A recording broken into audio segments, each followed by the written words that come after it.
গোসলের সময় এই চারটি ভুল কখনো করবেন না। যদি করে থাকেন হায়াত কমবে, রিজিক কমবে, সংসারের মধ্যে অভাব অনটন শুধু লেগেই থাকবে। অভাব অনটন সংসার থেকে কখনো পিছু ছাড়বে না। অনেক মানুষ আমাদেরকে বলে থাকে যে হুজুর লাখ লাখ টাকা ইনকাম করি, সকলেই ইনকাম করে ঘরের মধ্যে কিন্তু কোনো উন্নতি পাচ্ছি না। যখনই টাকাগুলো হাতের মধ্যে চলে আসে আর চতুর্দিকে শুধু ব্যয় হয়ে থাকে, চোখের পলকেই শুধু টাকাগুলো শেষ হয়ে যায়। কোনো উন্নতি, কোনো বরকত ঘরের মধ্যে পাচ্ছি না। অর্থাৎ তারা টাকা পয়সা ইনকাম করে সত্য, কিন্তু কোনো বরকত নাই। কিভাবে থাকবে? গোসলের সময় যদি এই চারটি কাজ করতেই থাকেন আপনারা, আপনাদের হায়াত, রিজিক এবং কি বরকত ঘর থেকে একদম উঠে যাবে। তাই আপনাদেরকে আজকে ভালো করে জানতে হবে, শুনতে হবে। গোসলের সময় এই চারটি ভুল যদি আপনারা করে থাকেন আর কখনো কোনোদিনও করবেন না, সাবধান।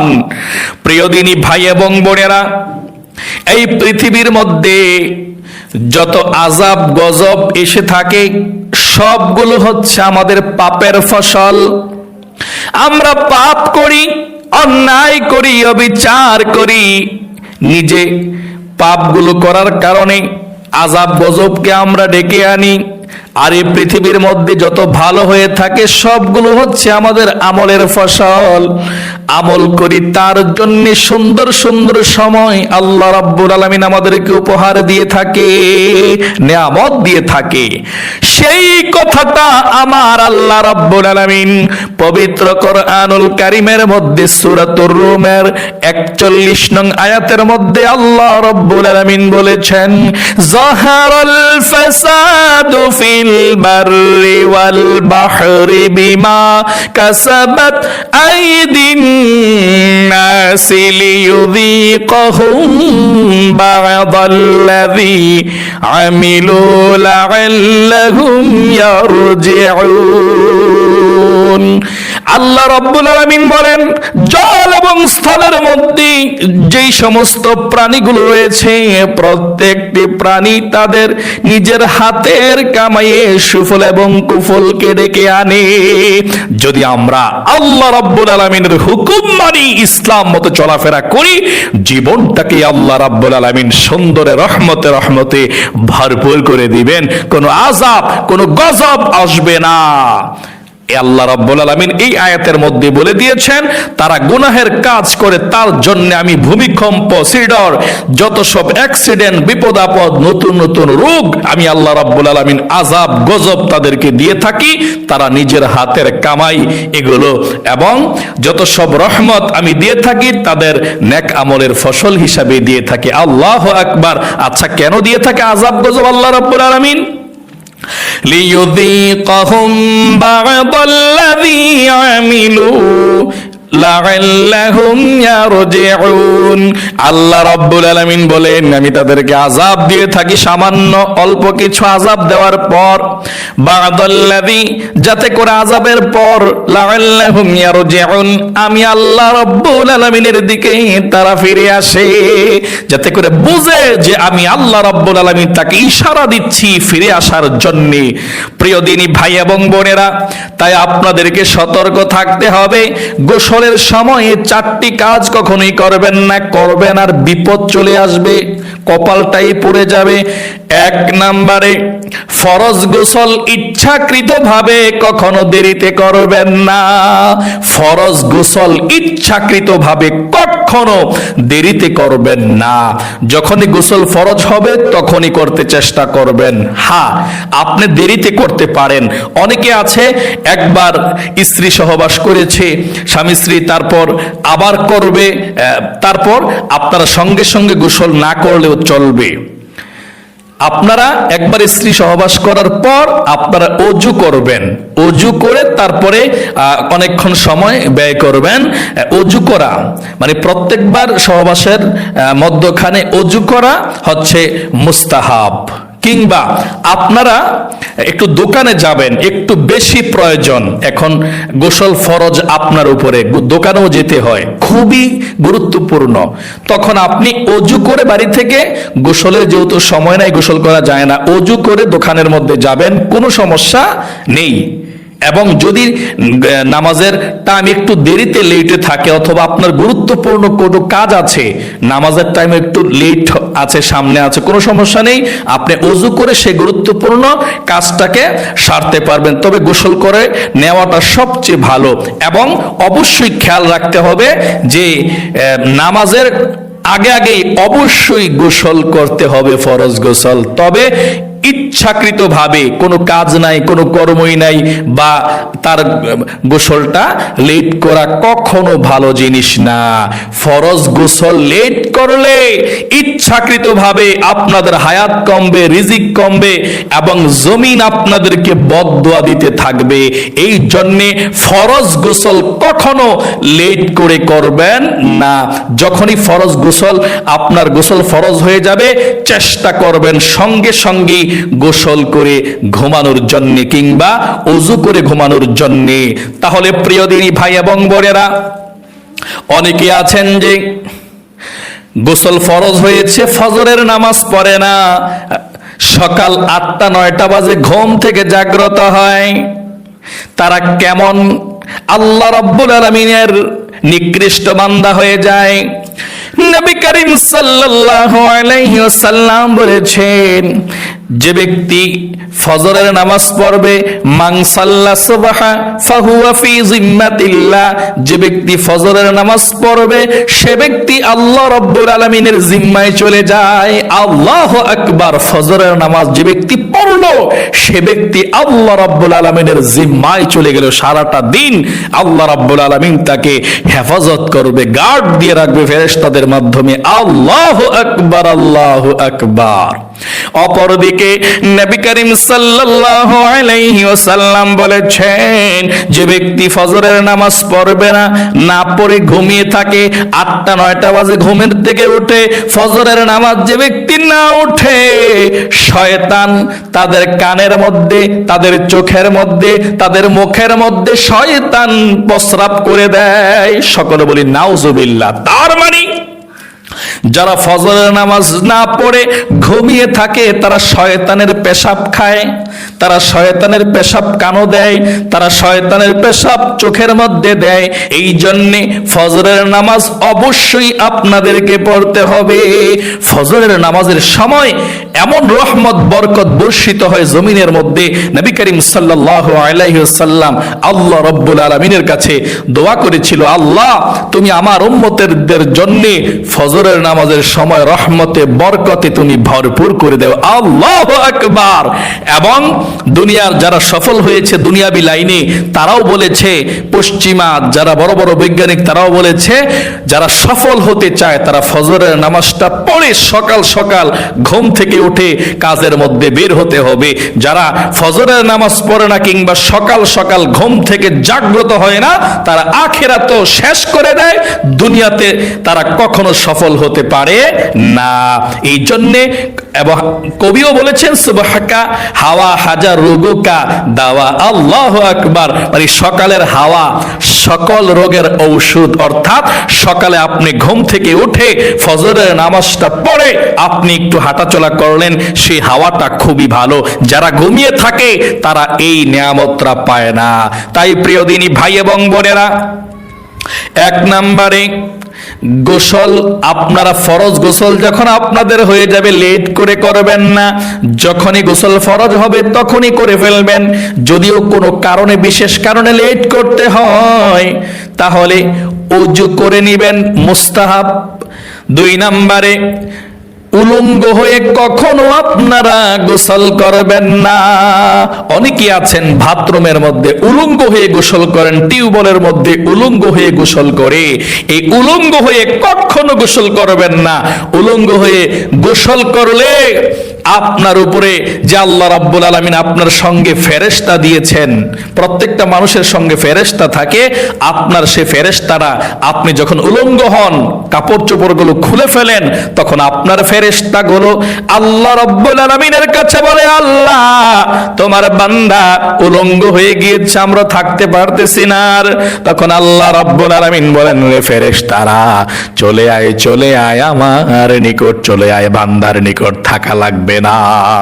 এবং আপনি যে উলঙ্গ হয়ে গোসল করছেন, আপনার ফেরেশতাগুলো চলে যাচ্ছে, আপনার সঙ্গে আর থাকে না। আপনার উপর আল্লাহর রহমতের ফেরেশতাও থাকে না, বরকতের ফেরেশতাও থাকে না, এবং আল্লাহর রহমত আর নাজিল হবে না, যেহেতু আপনি এই অবস্থার মধ্যে এখন আছেন। এবং আপনি যে উলঙ্গ হয়ে গোসল করছেন, আপনার লজ্জা শরম কমে যাচ্ছে। লজ্জার ব্যাপারে আল্লাহর রাসূল সাল্লাল্লাহু আলাইহি ওয়াসাল্লাম বলেছেন, আল হায়াউ শু'বাতুম মিনাল ঈমান। লজ্জাই হলো ইমানের একটি অংশ, তাই লজ্জা থাকতে হবে। এই লজ্জা কমে যায় উলঙ্গ হয়ে গোসল করলে, এবং উলঙ্গ হয়ে গোসল করলে আরো অনেক ক্ষতি হয়ে যায়। শয়তান আপনার লজ্জাস্থান নিয়ে খেলাবেলা করে এবং আপনাকে ওয়াসওয়াসা বেশি দেয়। খারাপ জিন, খারাপ দুষ্ট খবিস জিন আপনার দিকে তাকায় এবং আপনাকে আক্রমণ করা খবিস জিনের উপরে সহজ হয়ে যায়। এই জন্য প্রিয় দিনী ভাই এবং বোনেরা, উলঙ্গ হয়ে কখনো গোসলখানার মধ্যে গোসল করবেন না। আপনাদের রিজিক কমে যাবে, বরকত কমে যাবে, সংসারের মধ্যে অভাব আসবে, সংসারের মধ্যে অশান্তি আসবে। এই জন্য উলঙ্গ হয়ে কখনো গোসল করবেন না। 2 নম্বরে। 3 নম্বরে, ফরজ গোসলের ব্যাপারে সতর্ক থাকতে হবে। অনেকে আছেন ফরজ গোসল করে কিন্তু ফরজ গোসল হয় না। গোসলের মধ্যে কয়টা ফরজ আছে এটাই তো জানে না। সে কিভাবে গোসল, ফরজ গোসল হলে গোসলটা করবে? গোসল করেও সে অপবিত্র থাকে, ওযু করেও অপবিত্র থাকে, গোসল করেও অপবিত্র থাকে। এই অপবিত্র শরীর নিয়ে থাকে, আর ফেরেশতারা জমিন তার উপরে বদদোয়া দিতেই থাকে। সে ব্যক্তি ফেরেশতাদের বদদোয়া নেয়। সে ব্যক্তি নামাজ পড়লে নামাজ হয় না, ওযু করলে ওযু হয় না, সে ব্যক্তির কোনো ইবাদত কবুল হবে না। ফরজ গোসল যদি সঠিকভাবে না করে, তাহলে আপনাদেরকে জানতে হবে ফরজ গোসল কিভাবে করে। এভাবে আপনাকে সর্বপ্রথম জানবেন গোসলের ফরজ কয়টা। গোসলের ফরজ 3টা। সর্বপ্রথম ভালোভাবে কুলি করা। আপনি যদি রোজা না থাকেন তাহলে খুবই সুন্দর করে গড়গড়া সহকারে আপনাকে গলার নরম জায়গা পর্যন্ত পানি পৌঁছাইতে হবে, সুন্দর করে কুলি করতে হবে। 2 নম্বরে নাকে পানি দিতে হবে, নাকের নরম জায়গা পর্যন্ত পানি পৌঁছাইতে হবে। যদি রোজা না থাকেন, রোজা অবস্থায় হালকা একটু পানি দিলেই চলবে। রোজা না থাকলে নাকের নরম জায়গা পর্যন্ত পানি পৌঁছাইতে হইবে, এবং সমস্ত শরীর ভালোভাবে ধৌত করতে হবে। এই 3টা হচ্ছে গোসলের ফরজ। আমি আবারও বলছি, এই গোসলের 3টা ফরজ না জানলে আপনার গোসলই হয় না। 1 নাম্বার, ভালোভাবে কুলি করবেন। 2 নাম্বার, নাকে পানি দিবেন। 3 নাম্বার, সমস্ত শরীর ডলে মেজে খুব সুন্দর করে ধৌত করতে হবে, যাতে একটা পশম পানি পৌঁছানো ছাড়া না থাকে। তাই আপনাদেরকে সুন্দর করে গোসল করতে হবে। এবং মা বোনদের যেই নাকের ফুল আছে, ছিদ্র আছে, ছিদ্রের মধ্যে নাড়াচাড়া দিয়ে আপনাদের পানি পৌঁছাইতে হবে, নাকের ফুলটাকে নাড়াচাড়া দিয়ে। এবং চুরির মধ্যে আংটি হাতের মধ্যে থাকলে কোনো ভাই অথবা বোনদের পানি পৌঁছাইতে হবে নাড়াচাড়া দিয়ে। এবং ফরজ গোসলের মধ্যে সুন্নাহ নিয়ম হলো, সর্বপ্রথম আপনাদেরকে 2 হাত আপনাদেরকে সুন্দর করে ধৌত করতে হবে। ধৌত করার পর আপনার শরীরের মধ্যে যেই জায়গাগুলোর মধ্যে নাপাক লেগে আছে, কাপড়ে, আপনার পায়ে, রানে, লজ্জাস্থানে, সেই নাপাকিগুলো আগে ধৌত করে ফেলবেন। একদম সুন্দর করে ডলে ডলে মেজে মেজে আপনি ধৌত করে ফেলবেন।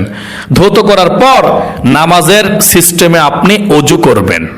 ওযু করার পর আপনি গোসল করবেন ইনশাআল্লাহ। এভাবে আপনি পরিপূর্ণ সুন্দর করে পবিত্রতা অর্জন করতে পারলেন। প্রিয় দিনী ভাই এবং বোনেরা, গোসল যদি আপনার বাকি থাকে, পবিত্রতা বাকি থাকে, পবিত্র না হন, তাহলে আপনার ইবাদত কোনো কবুল হবে না। এই জন্য আমি এতটুকু কথা বললাম গোসলের ব্যাপারে। তাই ফরজ গোসলের ব্যাপারে আপনাদেরকে সতর্ক থাকতে হবে। এই ফরজ গোসলের ব্যাপারে যদি আপনারা অবহেলা করেন, ঠিকমতো পবিত্র না হন, তাহলে কিন্তু আপনাদের উপরে আল্লাহর গজব নাজিল হবে এবং জমিন বদদুয়া দিবে, হায়াত রিজিক কমে যাবে। প্রিয় দিনী ভাই এবং বোনেরা, 4 নম্বরে, গোসলখানায় কখনো আপনারা প্রস্রাব করবেন না। অনেকে আছেন গোসলখানার মধ্যে প্রস্রাব করেন। এই অভ্যাসটা খুবই মারাত্মক অভ্যাস।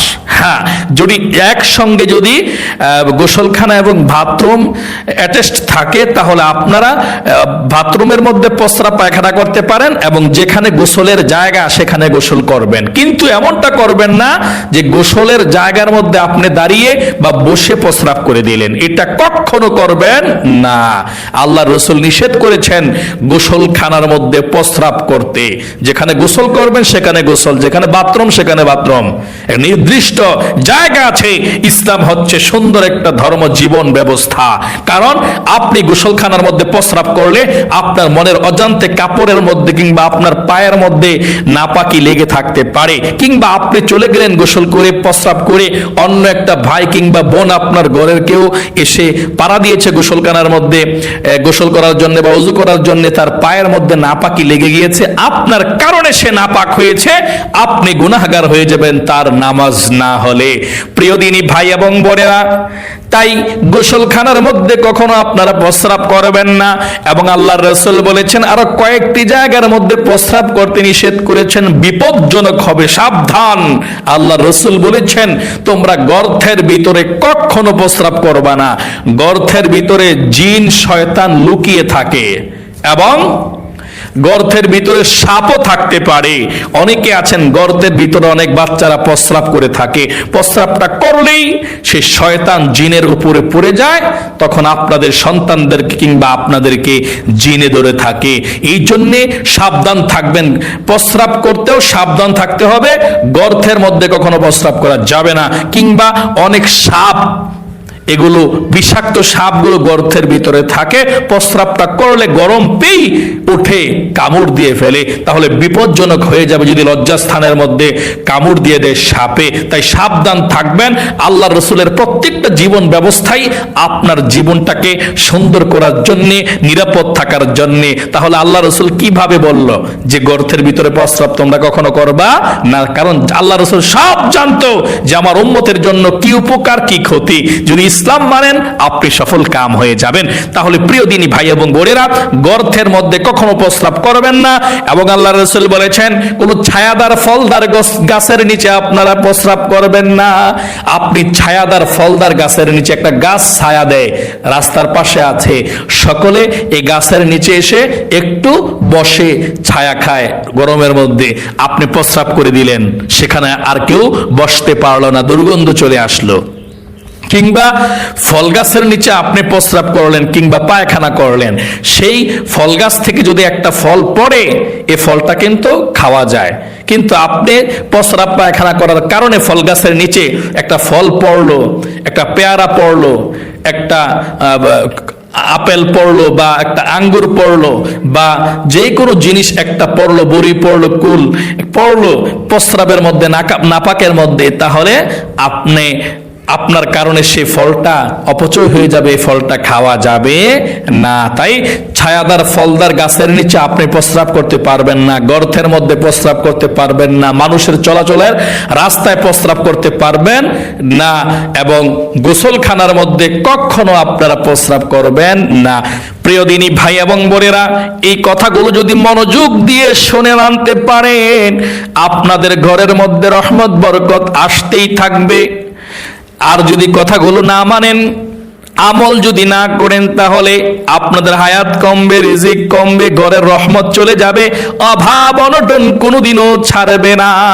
তাই আমি আপনাদেরকে আবারও সংক্ষিপ্তভাবে যে 4টা ভুল গোসলের ক্ষেত্রে কখনোই করবেন না, এক নম্বরে ফরজ গোসল ইচ্ছাকৃতভাবে আপনারা দেরি করে করবেন না।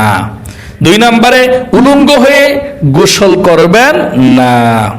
3 নম্বরে ফরজ গোসলের ব্যাপারে সতর্ক থাকতে হবে, মেজে সুন্দর করে নাপাকি যাতে না থাকে, এভাবে সুন্দর করে একদম শিওর হতে হবে, সুন্দর করে গোসল করতে হবে। 4 নম্বরে গোসলখানায় কখনো প্রস্রাব করা যাবে না। প্রিয় দিনী ভাই এবং বোনেরা, এই 4টা ভুল গোসল করার সময় কখনো করবেন না। আল্লাহ রাব্বুল আলামিন যাতে আমাদেরকে এই গোসল করার সময় 4টা ভুল থেকে, কাজ থেকে বিরত থাকার তৌফিক দান করুক। সকলে বলি আমিন। ভালো থাকবেন, সুস্থ থাকবেন। আজ এ পর্যন্তই, আবার অন্য কোনো ভিডিওতে দেখা হবে। সেই পর্যন্ত আপনাদের সকলের সুস্বাস্থ্য কামনা করে আজ এখানে বিদায় নিচ্ছি। বিদায় নেওয়ার পূর্বে আপনাদের কাছে বলছি, যদি আপনারা 5 ওয়াক্ত নামাজ সঠিকভাবে প্র্যাকটিক্যালে শিখতে চান, আমাদের দ্বিতীয় একটি চ্যানেল আছে, বাংলাতে লিখবেন নামাজ শিখুন। সেই চ্যানেলের মধ্যে আপনারা 5 ওয়াক্ত নামাজ ভেঙে ভেঙে পেয়ে যাবেন, একসঙ্গে পেয়ে যাবেন, এবং বিতিরের নামাজ পর্যন্ত পেয়ে যাবেন, এবং দোয়া কুনুত ছাড়া কিভাবে বিতিরের নামাজ পড়তে হয় সেটাও পেয়ে যাবেন। তাহলে আপনাদের সকলের শুভকামনা আল্লাহর কাছে চেয়ে আজ এখানে বিদায় নিচ্ছি। আসসালামু আলাইকুম ওয়া রাহমাতুল্লাহি।